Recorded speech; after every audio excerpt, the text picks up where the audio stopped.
여러분, 얼마 전에 이 미국에서 월드컵 경기가 있었었는데 무려 결승전에는 15억 명이 관람을 했습니다.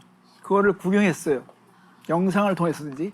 근데 그 결승 경기 중간에 쇼타임이 있었었는데 저스틴 비버라는 가수가 나와서 Everything 할렐루야를 노래했습니다. 여러분, 할렐루야라는 그 고백을 들을 때 사람들은 그 뜻이 무엇인지 관심을 가졌을까요? 요즘에 대중가요, 유명한 팝송에도 어떤 할렐루야라는 그런 고백들이 중간에 삽입되는 것을 볼 수가 있습니다. 콜드플레이도 할렐루야라는 그런 고백을 담은 노래를 만들어냅니다. 여러분, 이 할렐루야라는 말은 어떤 음악에 있어서 사람들이 종교적인 분위기를 만들어내려고 집어넣은 어떤 미사역구가 아닙니다. 할렐루야를 궁금하게 여겨본 적이 있습니까? 내가 할렐루야라는 뜻을 알고자 관심을 가져본 적이 있나요? 여러분, 오늘날 사람들이 이 할렐루야를 아무런 의미를 갖지 못하고 그냥 종교적인 언어로 내뱉을 때가 있습니다. 여기엔 중요한, 너무 진지한 뜻이 담겨 있음에도 불구하고 그냥 습관적으로 내뱉는 경우가 있습니다. 그래서 오늘 이 할렐루야라는 뜻부터 여러분께 말씀드리겠습니다. 왜냐하면 1절 말씀에 보면 할렐루야, 그의 성소에서 하나님을 찬양하며 그의 권능의 궁창에서 그를 찬양할지어다. 절대 할렐루야는 어떤 노래의 추임새가 아닙니다. 할렐루야는 할랄 플러스 루 플러스 야, 할랄루야, 이게 조합된 용어입니다. 여러분, 그래서 할랄의 뜻을 알아야 돼요. 할랄은 자랑하다, 칭찬하다, 뻐기는 거예요. 너무 자랑스러워서. 루는 유, 2인칭 복수예요. 루, 여러분들, 당신들. 야는 야훼 하나님의 그 이름의 축소형이에요. 그러니까 여러분, 하나님을 자랑하십시오. 하나님을 칭찬하십시오. 하나님을 자랑스럽게 여기십시오. 이런 뜻이 할렐루야입니다. 근데 할렐루야는 아무 때나 나오는 것이 아니라 이것은 명령의 형태를 띌 때 나와요. 명령형이에요. 하나님을 자랑하라, 하나님을 칭찬하라, 이렇게 명령하고 있는 것입니다. 근데 사람들은 명령 받는 거 너무 싫어해. 명령 받는 거 부담스러워. 그러니까 명령 자체에 아주 거부감을 느껴요. 그러니까 찬양은 명령이라는 이 말을 듣는 순간에 사람들은 마음을 확 닫아버리든지 아니면 거기에 대해서 관심을 갖지 않으려고 합니다. 그러나 여러분, 지혜로운 사람은 잘 생각하셔야 합니다. 우리가 명령을 거역할 때 그 자체가 죽음일 때가 있습니다. 한번 여러분, 지금 여러분의 그 코에 공기가 들어왔다 나갔다 하는 거 지금 느끼시죠? 네. 배에 손을 대보면요, 배가 불렀다가 들어갔다 하는 거, 지금 이거 지금 이 몸 자체에 명령체계가 심겨져 있는 거예요. 이거를 거역하는 순간 우리는 죽음을 맞이합니다. 나는 배웠기 때문에, 나는 권력을 가졌기 때문에, 나는 많은 것을 알기 때문에 이 명령을 거부할 거야. 여러분, 그건 어리석은 것이죠. 그건 절대 있을 수 없는 것입니다. 어떤 것은 이 명령체계가 제대로 돌아가는 걸 감사하게 여깁니다. 병원에 가보세요. 제발 이 호흡이 돌아왔으면 좋겠습니다. 제발 심장이 뛰게 해주세요. 이 명령체계가 다시 회복되게 해주세요. 이게 간절함이 있는 사람들의 소원 있지 않습니까? 우리 몸에도 이 명령체계가 심어져 있어요. 명령이 가장 아름답게 보이는 곳이 군대예요. 군대에서 명령이 통하지 않는다? 그건 군대일 수 없습니다. 그것처럼 하나님은 하나님을 찬양하도록 우리를 지으셨습니다. 우리가 하나님의 명령을 따르지 않는다? 그건 하나님이 누군지 모르든지 아니면 그 영혼 자체가 죽은 것입니다. 그래서 우리는 오늘 이 성경에 담겨 있는 찬양에 대한 여러 용어들을 먼저 살펴보고 그리고 이 시편 150편 말씀을 해석해 보려고 합니다. 여러분, 성경에는 하나님께서 이 할렐루야처럼 할라라, 이 하나님의 그 명령이 오직 할랄만 명하신 것이 아닙니다. 야다라, 샤바라, 라라라, 바라카라, 자마라라, 이렇게 하나님께서는 다양하게 명령하셨는데 안타깝게도 우리는 이거를 번역했을 때 그냥 praise, 한글 성경에도 찬양하라 이렇게 번역해버렸어요. 하나님께서 샤바라도 우리는 찬양하라로 번역해버린 거예요. 자마라라도 찬양하라로 번역했어요. 전부 프레이즈로 번역해버렸어요. 그렇기 때문에 사람들은 하나님께서 바이올린을 켜라, 손뼉을 쳐라, 드럼을 사용해라, 춤을 춰라, 소리를 쳐라, 소리를 외쳐라, 이게 다양한 명령인데 우리는 그냥 프레이즈, 찬양하라 이렇게 번역한 거예요. 그러니까 연주자들은 다 많은데 그냥 우리는 노래하는 거로만 채널로 받은 것입니다. 이거 우리가 반성해 봐야 합니다. 그래서 우리는 성경에서 먼저 이 찬양에 대한 그런 증거들과 사례를 보려고 합니다. 자, 먼저 야다. 야다를 하나님께서 명령하셨는데 이 야다는 손을 들어서, 손을 벌려서 하나님을 찬양하는 것입니다. 손을 사용하는 것입니다. 자, 시편 107편 15절 말씀을 보세요. 여호와의 인자하심과 인생에게 행하신 기적으로 말미암아 그를 야다할지로다. 우리는 찬송할지로다로 번역됐죠. 그러나 원어를 보면 야다할지로다예요. 그럼 여러분, 야다는 손과 깊은 관련이 있습니다. 손을 벌려서 찬양하는 것입니다. 손을 사용하는 것입니다. 여러분, 우리가 왜 손을 사용하는 것이 중요할까요? 저는 예배를 드릴 때 사람들의 손을 관찰합니다. 왜냐하면 우리가 간절할수록, 진심이 담길수록 이 손이 사용됩니다. 하나님이 사람을 지을 때 이 손을 커뮤니케이션의 도구, 툴로 만드셨어요. 그리고 인격의 연장으로 만드셨습니다. 그래서 사람은 진실하고 간절할수록 손이 쓰여지게 됐습니다. 그래서 사람들이 예배 드릴 때 찬양을 이렇게 한다. 그거는 지금 진심이 담기지 않은 것입니다. 여러분, BTS 콘서트에서 그냥 이렇게 하고 있다. 그러면 그 사람은 팬이 아닌 거예요. 왜 그 콘서트장에서 많은 청소년들이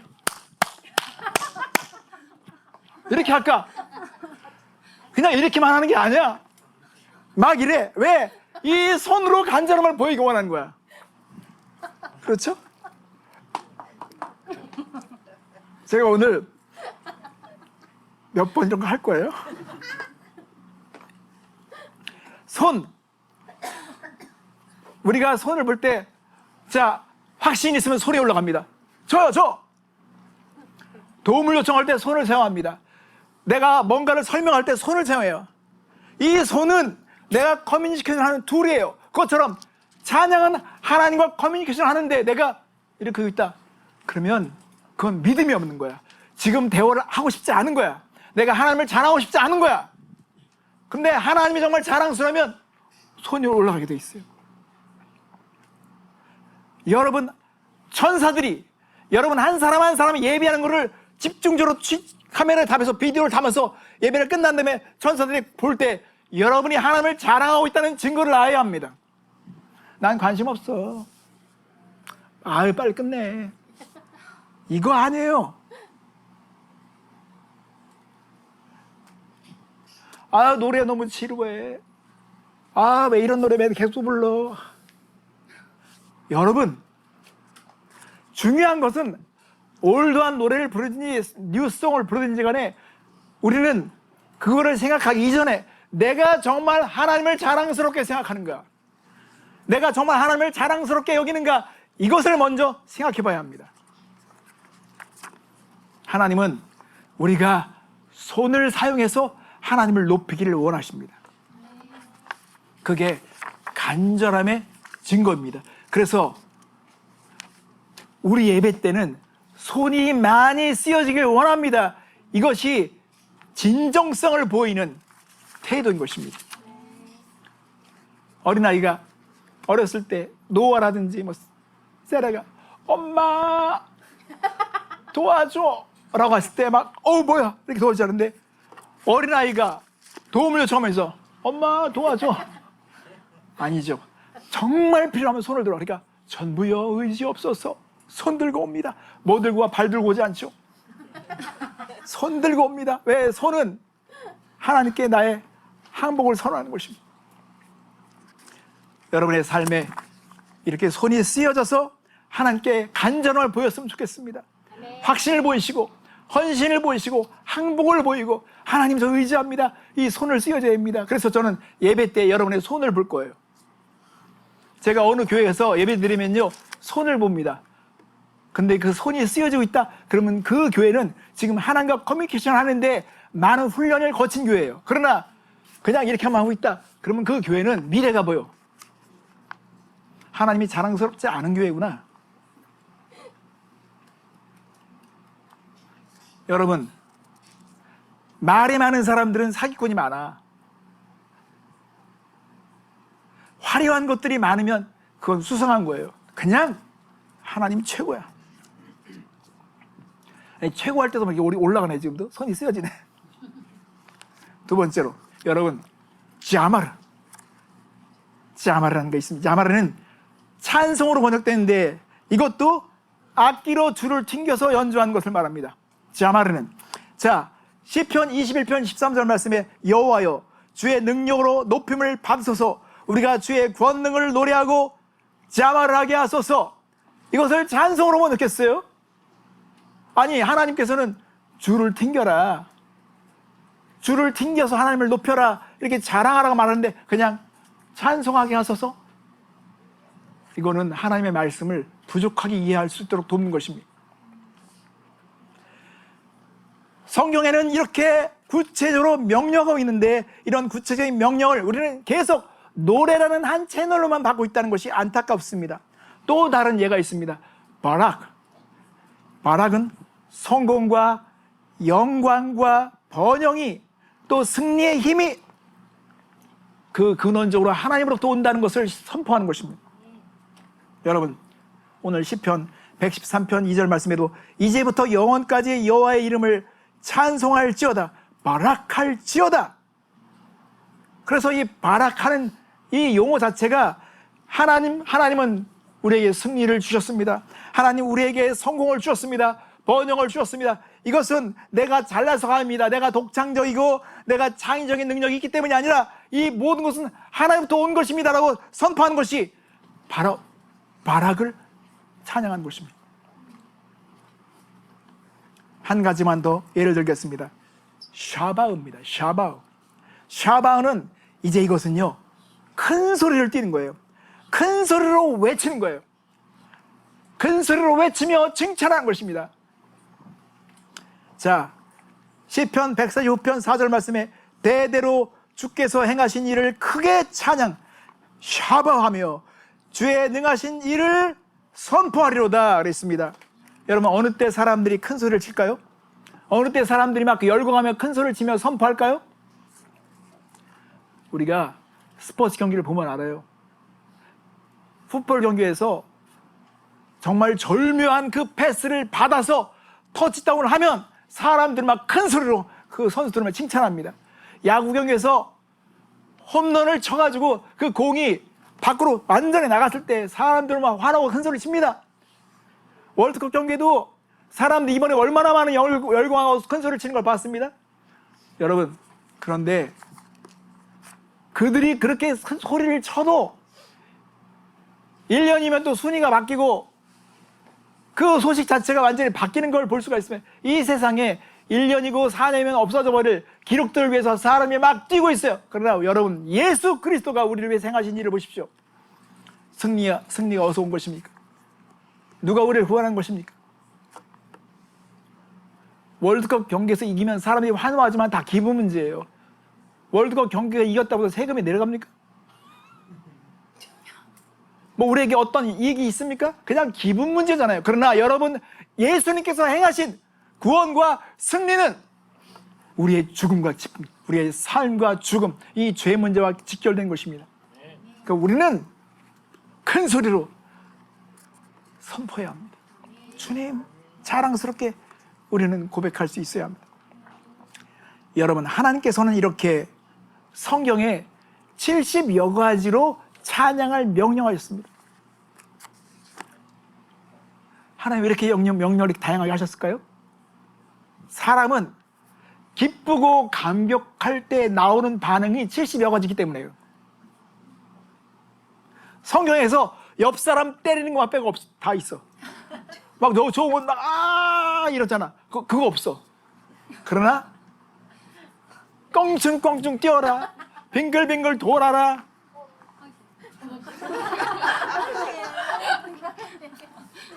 제가 최선. 여러분, 손뼉 치는 거, 연주하는 거, 손을 드는 거 다 있어. 경기장에서 나올 수 있는 사람들의 모든 반응이 이 찬양 속에 담긴 게 뭐냐면, 하나님께서 우리를 인격적으로 창조하셨기 때문에 우리가 반응할 수 있는 모든 것을 다 하나님께서 열어놓으신 것입니다. 그래서 우리는 하나님께서 이 반응을 열어놓은 것에 대해서 기쁘게 이 찬양을 함으로써 하나님께 영광을 돌려야 할 것입니다. 자, 그렇다면 찬양이 왜 그렇게 중요한가요? 왜 그렇게 중요할까요? 이걸 알아야 합니다. 첫째, 하나님은 세상 자체가 찬양의 분위기 속에서 창조되었습니다. 하나님은 세상을 창조하실 때는 어떤 중요한 역사를 만드실 때 이 찬양의 분위기 속에서 그것을 창조하시는 것을 여러분 아셔야 합니다. 하나님께서는 땅에 기초를 놓으실 때도 새벽별들이 함께 노래하며 기쁨으로 환호했다고 성경은 증언합니다. 자, 욥기서 38장 4절부터 7절 말씀 보겠습니다. 하나님께서는 땅에 기초를 놓았을 때, 내가 땅에 기초를 놓을 때 내가 어디 있었느냐? 내가 깨달아 알았거든 말할지니라. 누가 그것의 도량법을 정하였는지, 누가 그 줄을 그것의 위에 띄웠는지 내가 아느냐? 그것의 주추는 무엇을 위해 세웠으며 그 모퉁이 돌을 누가 놓았느냐? 그때 새벽별들이 기뻐 노래하며 하나님의 아들들이 다 기뻐 소리를 질렀느니라. 여러분, 하나님은 찬양과 경배의 배경이 흐르는 곳에 하나님께서 일하시는 것을 좋아합니다. 우리가 성탄절 때도 그 성탄절의 이야기를 보면 예수 그리스도께서 탄생하셨을 때 천사들이 노래했다는 증거를 우리가 봤습니다. 그것처럼 우리가 하나님의 창조와 역사를 정말 경험하기 원한다? 그럼 여러분, 찬양의 분위기를 조성하는 것이 중요합니다. 하나님을 찬양할 때 우리는 하나님의 역사하심을 경험할 수 있습니다. 우리가 중요한 순간을 놓친 그런 때는 보면 우리가 하나님을 찬양해야 할 때 찬양하지 못했던 것입니다. 또한 왜 찬양이 중요할까요? 세상은 하나님을 찬양하도록 프로그램화되어 있습니다. 이거 되게 중요합니다. 세상은 하나님을 찬양하도록 프로그램이 되어 있어요. 자, 여러분, 하나님께서 우리를 창조하신 목적이 뭘까요? 하나님이 찬양과 영광을 받으시기 위해서 우리를 창조하신 것입니다. 스마트폰을 왜 만들었어요? 스마트폰 자체를 왜 만든 것이 아니라 우리를 위해 만든 거잖아요. 사람들이 우리를 위해서 스마트폰을 만든 거잖아요. 그렇잖아요. 하나님은 원래 창조하셨을 때 하나님의 영광을 위해서 창조하셨습니다. 그렇기 때문에 이 역사가 점점 진행하면서 이 증거를 받게 될 것입니다. 와, 프로그램이 이제 결국은 프로그램대로 되는구나. 자, 요한계시록 4장 11절 말씀에 우리 주 하나님이여 영광과 존귀와 권능을 받으신 것이 합당하오니 주께서 만물을 지으신지라. 만물이 주의 뜻대로 있었고 또 지으심을 받았나이다 하더라. 그래서 종말을 향해 갈수록 이제 찬양의 절정, 크레센토가 이제 나타난 것입니다. 그래서 요한계시록은 이것을 증언하는 예고편이에요. 이것을 보여줍니다. 봐라, 이제 역사가 마지막 절정에 이르러서 끝이 될 때 하늘과 땅이 찬양으로 합쳐져서 모든 것들이 다 찬양 가운데 하나님을 영광을 돌리는 일들이 일어날 거라고 증언하고 있습니다. 그리고 찬양이 왜 중요하냐면요, 하나님은 찬양의 환경에 거하기를 즐겨하십니다. 여러분, 우리가 가장 편한 데가 어디 있습니까? 여행을 하다 보면 우리가 결국은 집에 들어왔을 때 집이 편안함을 느끼지 않습니까? 어디든지 편안함을 느끼지만 가장 편안한 것은 우리 집이에요. 그러니까 우리가 옷 벗어 던지잖아요. 편하니까. 그것처럼 하나님은 어디에나 살아계시고 편지하시는 것을 우리가 믿습니다. 그렇지만 하나님이 편하게 느끼시는 환경이 있습니다. 그게 하나님을 찬양하는 환경입니다. 그런데 여러분, 여기서 오해하지 마십시오. 하나님은 하나님의 유익을 위해서 우리에게 찬양을 명령하신 것이 아닙니다. 나중에 제가 이것을 그 증거를 댈 것입니다. 그래서 여러분, 시편 22편 3절 말씀에 이스라엘의 찬송 중에 계시는 주여 주는 거룩하시니이다. 하나님은 우리가 하나님의 임재 안으로 들어갈 수 있도록 찬양이라는 통로를 제공하셨습니다. 그래서 감사함으로 그 문에 들어가며 찬송함으로 그 궁전에 들어가라고 말씀하신 것은 우리가 찬양함으로, 감사함으로 그 문에 들어가서 그 환경 안에 있기를 원하셨기 때문에 그런 것입니다. 자, 찬양은 또한 절망과 우울함을 극복하도록 우리를 돕기 위해서 하나님께서 주신 처방전입니다. 자, 보십시오. 우리가 매일같이 아침 일어날 때마다 항상 기쁘고 막 감격스럽게 일어나지 않잖아요. 어느 날은 뭔가 찌뿌둥하고 뭔가 마음이 무겁고 뭐 절망을 느끼거나 뭔가 우울함을 느낄 때가 있습니다. 그런 날이 있게 되어 있습니다. 우리를 짓누르는 영이 존재합니다. 그런데 주님께서는 이런 것들을 위해서 치료법을 주셨는데, 자, 이사야서 61장 3절 말씀을 보겠습니다. 무릇 시온에서 슬퍼하는 자에게 화관을 주어 그 죄를 대신하여 기름으로, 그 슬픔을 대신하여 찬송의 옷으로, 그 근심을 대신하시고 그들이 의의 나무 곧 여호와께서 심으신 그 영광을 나타낼 자라 일컬음을 받게 하려 하심이라. 보십시오. 우리는 하나님께서 이사야 선지자 쪽에 약속하신 것, 슬픔 대신에 찬송의 옷을 주시겠다고 약속하셨습니다. 찬송의 옷을 입히시겠다는 것입니다. 그러면 우리는 불평하거나 분석하는 대신 열정적으로 주님을 경배하는 일이 일어나야 합니다. 영어롭게 해야 합니다. 그러면 찬송의 옷이 입혀지면서 이 무거운 것들을 다 씻어낼 수 있을 것입니다. 한 가지 더 보겠습니다. 사단은, 여러분, 이 찬양을 싫어하는 이유가 있습니다. 찬양은요, 사단과 악한 영을 물리치는 강력한 무기이기 때문에 그렇습니다. 이것도 다 이유가 있습니다. 에스겔서 28장에 보면 사단이 타락하기 전에는 원래 찬양 인도자였어요. 루시퍼는 찬양 인도자였어요. 근데 이 찬양 인도자가 너무나 많은 은사를 받아서 자기 모습에 속은 거야. 여러분, 교만은 속는 거예요. 내가 너무 음악을 잘하니까, 내가 너무 노래를 잘하니까, 그러니까 너무너무 자기 안에 달란트가 많으면 속기가 쉬운데, 이 루시퍼가 너무너무 자기가 막 영광스럽고 멋지니까 속아서 하나님의 영광 받아 나도 영광 받을 수 있어. 그래서 천사들을 충동시켜서 천사들의 3분의 1이 그와 가담해서 하나님을 반역했습니다. 그래서 특히 찬양 사역자를 조심해야 돼요. 다 은사가 자기 거로 착각합니다. 고난을 거치지 않으면 찬양 사역자는 속게 되어 있습니다. 무대 앞에 노래하면 사람이 막 열광하니까 자기가 대단한 줄 알아. 여러분, 그거 다 가짜예요. 중요한 것은요, 우리가 이거 알아요. 성경적으로 왜 루시퍼가 교만해졌는가, 왜 타락했는가. 교만은 속는 거예요. 자기 모습에 속는 거예요. 그래서 어떻게 결론이 났습니까? 결국은 쫓겨났어요. 그들은 실패했습니다. 그래서 우리가 찬양하잖아요. 그러면 이 사단과 악한 세력들은 그 악몽이 재현되는 거예요. 사람이 그렇잖아요. 제가 너무너무 좋은 권리를 가졌었는데, 너무너무 많은 특권을 가졌었는데 이게 다 벗겨졌어. 그럼 마음에 상처가 있어요. 누가 그 건드리면 기분 나빠. 그리고 괴로워. 그러니까 우리가 찬양하면 사단이 정말 싫어했던 걸 자극하는 겁니다. 너 이래서 망한 거잖아. 너 아무것도 아니야. 여러분, 찬양은 우리에게 그래서 해방을 줍니다. 바울과 실라가 감옥에 갇혔을 때 그들은 불평하지 않았어요. 왜 내가 보험을 줄 알았는데 내가 이렇게 이런 대우를 받아야 내가 왜 매를 맞지? 하나님 뭐 하십니까? 그러니까 하나님 감사합니다. 무슨 뜻이 있겠죠? 그 옥문이 열렸습니다.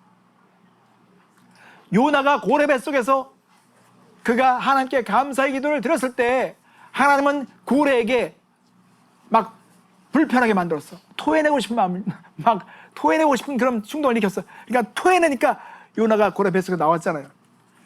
우리가 하나님께 감사하고 찬양하면 하나님께서 우리에게 해방을 주십니다.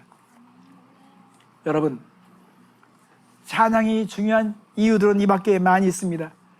근데 여러분, 우리의 신분을 생각해 보십시오. 우리는 왕같은 제사장이잖아요. 거룩한 나라잖아요. 우리는 하나님을 찬양하도록 지으신 것입니다. 자, 그러면 여기서 우리가 또 하나 생각해 볼 게 있습니다. 그렇다면 우리가 무엇을 구체적으로 찬양해야 할까요? 오늘 시편 150편 2절 말씀이면 두 가지 방향으로 얘기합니다. 그의 능하신 행동을 찬양하며 그의 지극히 위대하심을 찬양할지어다. 하나는 능하신 행동을 찬양하라. 또 하나는 지극히 위대하심을 찬양하라. 이걸 하나하나 살펴보겠습니다. 능하신 행동이라고 하는 것은 하나님께서 거두신 승리, 하나님께서 승리자이심을 우리가 찬양하는 것입니다. 능하신 행동, 하나님의 능하신 행동을 보십시오. 하나님께서 창조하신 세계를 보십시오. 하나님께서 우리를 구원하시고 우리에게 은혜를 베푸시고 우리의 죄를 용서하시는 모든 과정 속에서 하나님의 능하신 행동이 나타나였습니다. 그러므로 저와 여러분들이 최근의 삶 속에서 하나님의 능하신 행동을 목격했다면 우리는 찬양해야 합니다. 하나님, 제 관계를 회복시켜 주셨네요. 하나님, 저희가 죄에서 이렇게 벗어날 수 있도록 하나님께서 승리를 주셨네요. 하나님, 저의 건강 문제를 해결해 주셨네요. 이렇게 구체적으로 내가 기도했더니 하나님께서 응답을 주셨네요. 이렇게 하나님의 능하신 행동을 우리는 찬양할 수 있어야 할 것입니다. 또한 지극히 위대하심을 찬양하라는 것은 하나님의 그 크심, 하나님의 그 위대하심을 찬양할 수 있어야 합니다. 하나님의 그 존재 자체가 얼마나 크신가요? 우리는 하나님의 성품과 하나님의 존재만으로 찬양할 수 있어야 합니다. 왜냐하면 위대하시기 때문에. 저는 여러분에게 묻고 싶습니다. 여러분이 믿는 하나님은 사이즈가 어느 정도의 하나님이십니까? 여러분이 믿는 하나님의 사이즈는 어떤 하나님이십니까? 우주를 창조하신 하나님을 믿습니까? 네.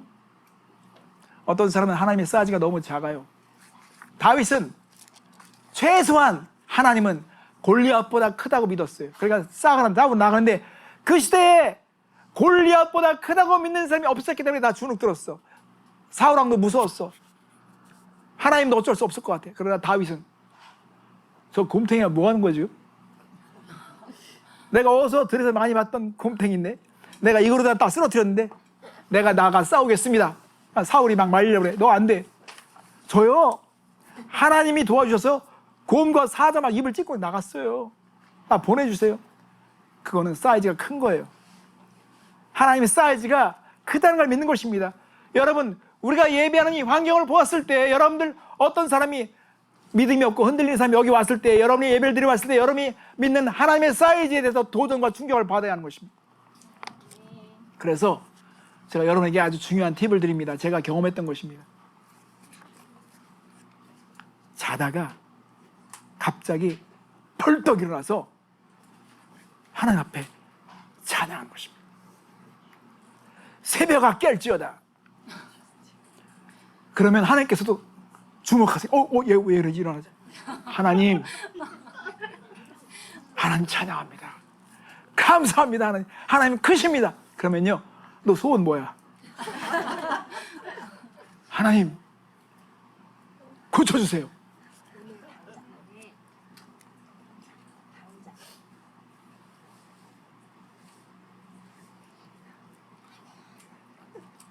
이 절망에서 벗어나게 해주세요. 우리 가정을 묶고 있는 이 절망에서 벗어나게 해주세요. 여러분, 하나님은요, 잠도 마다하지 않고 딱 벌떡 일어나서 모든 사람 잠을 너무 좋아하는데 팍 일어나가지고 딱 무릎 꿇고 하나님 찬양하자 그러면요, 하나님은 그걸 특별하게 여기십니다. 이거 저 많이 경험했어요. 제가 음악적인 배경과 훈련을 받지 않았는데 제가 한 번 기도하는 거가 있어요. 딱 새벽에 일어나서 하나님, 교회에 노래가 없어요. 노래를 일으켜 주세요. 이거 제가 기도했어요, 새벽에. 하나님께서 네가 그렇게 고백하니 내가 너에게 노래를 짓게 만들어줄게. 이때가 중요한 거예요. 하나님이 크시다면 우리는 그렇게 새벽을 깨우면서 기도할 수 있어야 합니다. 하나님을 감동시켜야 돼요. 그러니까 내가 감동하면 하나님도 감동하셔. 자, 그러면 여기서 우리가 생각해 볼 게 있습니다. 어떻게 찬양하는 것이 좋을까요?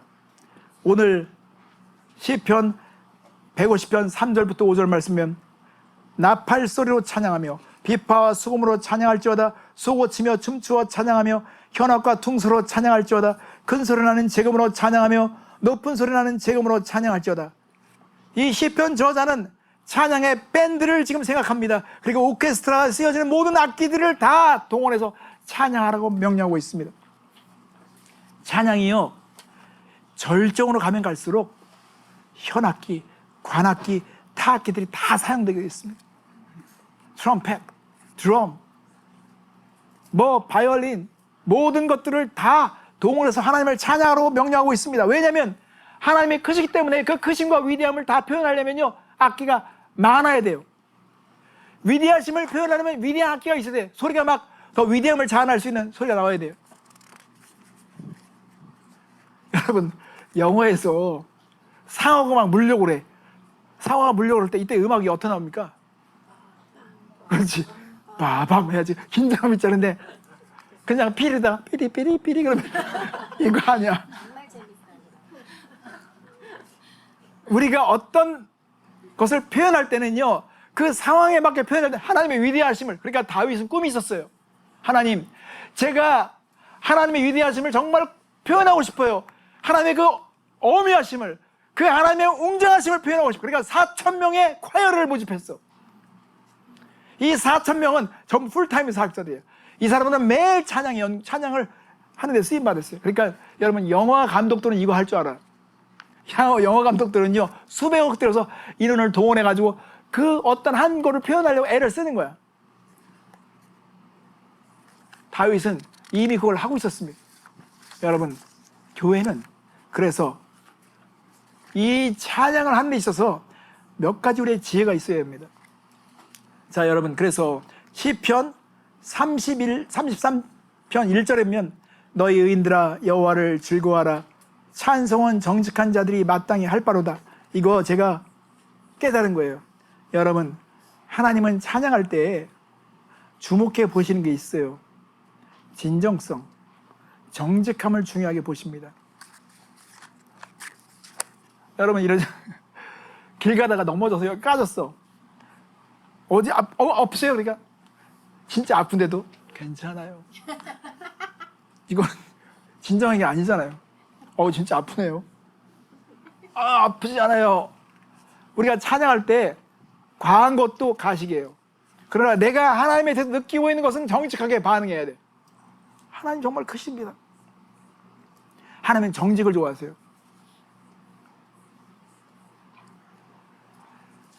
아름다운 화음, 멋진 연주, 거기에 대한 관심을 갖기 이전에 나는 하나님에 대해서 어느 정도 정직한가를 생각해 봐야 합니다. 하나님은 정직한 반응을 원하십니다. 하나님 저 괴로워요. 그리고 또 중요한 게 있습니다. 우리는 찬양을 표현하는 데 있어서 최선을 다해야 합니다. 하나님의 성품을 표현하는 데 있어서 우리는 많은 방법을 찾아야 합니다. 어떤 연주를 해야지 하나님의 성품을 이렇게 표현할 수 있을까? 어떤 악기를 사용해야지 이 하나님을 섬세하게 표현할 수 있을까? 그래서 시편 33편 2절 3절 말씀이면 수금으로 여호와께 감사하고 열줄 비파로 찬송할지어다. 새 노래로 그를 노래하며 즐거운 소리로 아름답게 연주할지어다. 근데 한글 번역은 좀 아쉬운 게 있는데, 여러분 영어 성경에 보면 여기에 skillfully가 나와 있어요. skillfully. 우리가 어떤 걸 표현할 때 아주 섬세하게 더 탁월하게 표현하고 하고 있는 것입니다. 또한 우리는 새 노래가 필요합니다. 왜냐하면 하나님에 대해서 알아가는 것이 많아지면 많을수록 우리는 새 노래가 필요한 거예요. 그걸 담아낼 수 있는 거. 그러니까 우리가 음악의 역사를 보면 하나님을 표현할 때 그 하나님의 그 계시가 밝아지는 것만큼 노래가 밝아졌어요. 옛날에는 예수님을 친구로 고백하는 것 자체가 이거는요 불경한 생각이었습니다. 어디 예수님을 친구로 고백해? 예수님은 신인데. 그러나 파니 크로스비라는 그 맹인이 말씀을 깨닫고 예수님은 나의 친구인데, 그래서 죄짐 맡은 우리 구주, 예수님은 나의 친구라는 이런 고백들을 할 때 사람들은 막 화를 냈어요. 어디? 그러나 여러분, 시간이 지나면 창피한 것이 드러납니다. 그러니까 무식해서 그래. 진짜 하나님을 알면 알수록 그 인격에 밝혀진 말할수록 그걸 더 섬세하게 고백하는 새 노래가 필요했던 것입니다. 그래서 교회는 새 노래에 관심을 가져야 합니다. 우리가 지금 어디 계시까지 표현하고 있는가. 그래서 교회적으로 보면요, 우리가 예수님을 신부로 고백하는 노래들이 나온 지가 얼마 되지 않습니다. 1970년대에 하나님 나라 킹덤에 대한 노래들이 막 올라왔어요. 전능하신 하나님 찬양. 이거 나오기 전엔 하나님 나라에 대한 고백들이 없었어요. 그런 고백들이 나오죠. 그리고 하나님 아버지 마음에 대한 것, 그리고 군대에 대한 것, 영적 전쟁에 대한 것, 그리고 이제 신부에 대한 것, 이런 것들이 계속 밝혀질 때마다 그것을 담아낼 수 있는 새로운 노래가 나왔던 것입니다. 교회는 옛날 노래만 계속 부르면 안 돼요. 주님, 저는 죄인 용서받을 수 있습니까? 하나님께서는 용서했다. 다음 주에도 주님 용서받을 수 있습니까? 내가 용서했다니까. 또 용서받을 수 있습니까? 알아서 해 그냥. 고백이 새롭게 되어야 돼요. 그러니까 어떤 스타일과 장르가 새로운 것이 아니라 고백에 관심을 가져야 돼요. 나는 하나님에 대해서 고백하는데 더 새로워지려고 관심을 가졌느냐? 근데 이런 고백에 대한 관심이 없고, 아유, 음악 장르가 구려. 나 죄송합니다. 이 구려라는 표현 했네? 이 스타일이 너무 뒤떨어졌어. 그런데 내가 예수님을 알아가는 이 고백 자체가 정말 새로운가? 그러면 우리는요, 위선자가 되는 것입니다. 그래서 이제 예배 때 그런 게 있어요. 저도 그렇지만 사람들 예배 때 막 뛰고 막 노래, 방언도 막 하다가 예배 끝나면 서로 싸운다니까. 그건 예배가 아니야. 지들적으로 하는 것이지. 그거는 마약 먹고 막 환각성 돼서 이렇게 하는 거랑 다를 게 없어요. 중요한 거는 하나님 우리의 마음을 보십니다. 진짜 나에게 관심이 있느냐? 나를 알기 원하느냐? 너에게 새로운 고백을 담고 있느냐? 자, 이제 한 가지만 더 보겠습니다. 누가 찬양해야 하는가? 시편 150편 6절 말씀 보겠습니다. 호흡 있는 자마다 여호와를 찬양할지어다. 할렐루야. 다 같이 고백할까요? 시작. 호흡 있는 자마다 여호와를 찬양할지어다.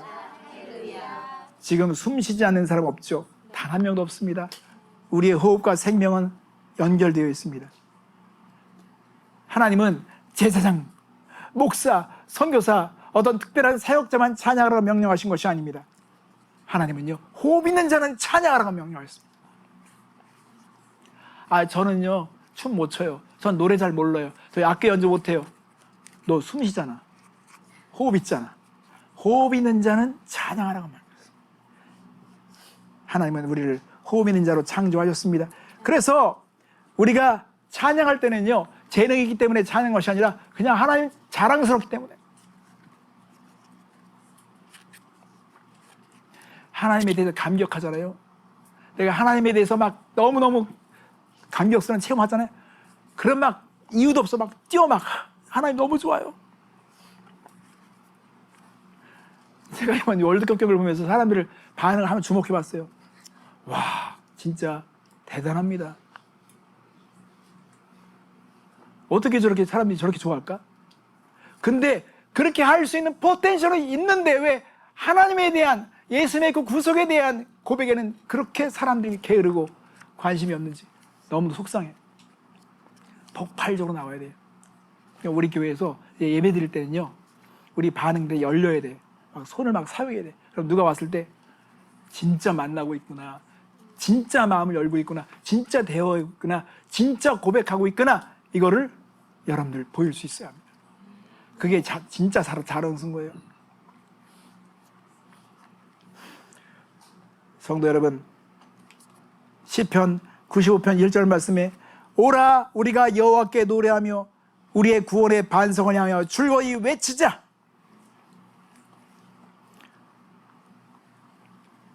이제 마지막 마무리를 하겠습니다. 여러분, 우리는 여기서 궁금한 것이 또 하나 있어요.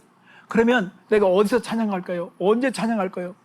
이렇게 물을 수가 있습니다. 그래서 시편 150편 1절로 다시 들어가면요, 그의 성소에서 찬양, 그죠? 또한 권능의 궁창에서 찬양하라고 했습니다. 이게 어려운 말이에요. 성소에서 찬양하라, 권능의 궁창에서 찬양하라. 여러분, 구약시대의 백성들은 예수님도 경험하지 못했고 성령에 대한 체험도 없었기 때문에 그들은 성소하면 물리적인 이런 건물로서의 그런 성전을 생각했습니다. 성전에서 찬양을, 그래서 항상 성전을 바라보고 포로시대 때도 항상 성전을 바라보고 내가 거기서 찬양해야 되는데 라고 생각했어요. 그러나 컨셉이 완전히 바뀌었어요. 하나님은 우리를 혁명적으로 바꿔놓으셔서 새로운 비전을 만졌습니다. 성령을 체험한 사람들은요, 우리 각 사람이 하나님의 성전이 된 거예요. 성소가 된 거예요. 우리가 움직이는 성전이 된 것입니다. 그러니까 내가 있는 곳은 성전이기 때문에, 성령을 모시기 때문에 나는 항상 찬양이 가능한 존재가 된 것입니다. 어디서든지 찬양할 수 있다. 그리고 권능의 궁창에서 찬양하라. 여러분, 하나님이 창조하신 그 환경 안에서 벗어난 존재는 없어요. 그렇기 때문에 우리는요, 내가 서 있는 곳이 하나님의 찬양의 현장에 대해야 합니다. 그것이 하나님께서 창조하신 권능의 궁창으로 하나님께 올려드려야 합니다. 하나님, 내가 어디 있든지 하나님을 찬양할 수 있습니다. 하나님, 저는 움직이는 성전으로 창조되었습니다. 그러면 여러분에게 도전합니다. 여러분, 이 시편 150편이 여러분의 찬양의 교과서가 됐으면 좋겠습니다. 그렇구나, 나는 호흡이 있구나.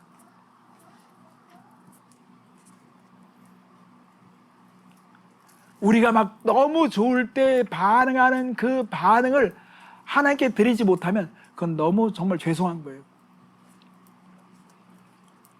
아니, 떡볶이 하나만 가도 막 와 맛있다 그러는데 내가 하나님에 대해서 그 정도 뛰었나? 너무너무 죄송해. 그래서 제가 오늘 예배 드리면서 하나님, 오늘 예배 너무 좋았지만 이 예배를 드릴 때 이거 자체가 우리에게 위트네스, 테스티모니, 우리에게 증언이 되게 해주세요. 누군가가 우리 하나님의 얼마나 크시고 위대하신 분인지를 표현해낼 수 있는 자리가 되게 하여 주시옵소서. 여러분 모두에게 이 찬양이 말씀대로 회복되기를 간절히 축복합니다. 기도하겠습니다.